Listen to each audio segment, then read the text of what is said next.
Web3 is kind of slow, actually. It's fast compared to just, what a user could possibly do. You can make 1,000 requests a second or whatever, but it's actually kind of slow to respond on certain things, and you don't actually want to make 1,000 requests a second because you'll get the user kicked off of their node. Rather than doing that sort of thing, we use a caching layer, and we pretty much request the data that we expect we'll need. Expecting the right data is actually kind of a hard problem. It's one of the two big problems in computer science. We've been mostly working on refining that cache. We're trying to put together what we can with what we've got at the moment. The React ecosystem doesn't actually have any sort of better caching mechanism than what we're using so far. Even something like a GraphQL cache being augmented to try and act over this data, or like a Redux cache, it's just the technology isn't there because no one apparently wants to do extremely heavy client-side caching. Turns out it's a hard problem, and it looks like we might actually be able to solve something that'll improve the ecosystem for Web3 as a whole. Gardens is centered around conviction voting, and the benefits of conviction voting are that you can run a lot of different proposals at once. So for DAOs that are growing and getting bigger, it's a helpful way to prioritize your resources when you have a lot going on. Compared to like snapshot binary yes/no voting, it's a better kind of culture system where you're not saying yes or no to a proposal.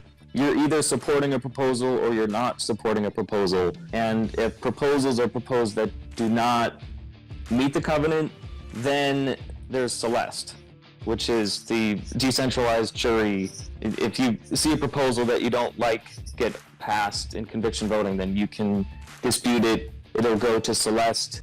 The case will get assigned to a random selection of people who have staked their Agave tokens to Celeste, and they will kind of have the say as to whether that proposal meets the covenant.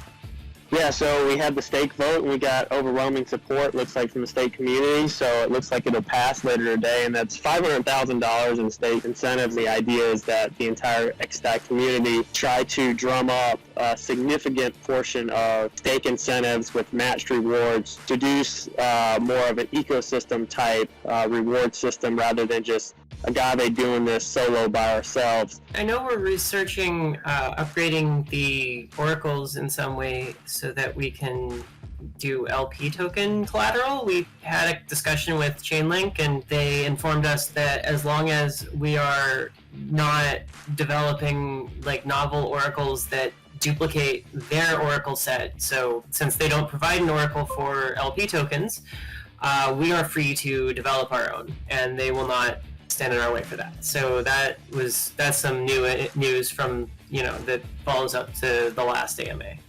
You've heard of the traveling salesman problem. You have to visit all the cities, but you don't know which order to go to them in. A DAO roadmap isn't really as straightforward unless there's a whole lot of force behind it. Until you have momentum behind a certain task or another one, you're unlikely to actually know which direction you're going.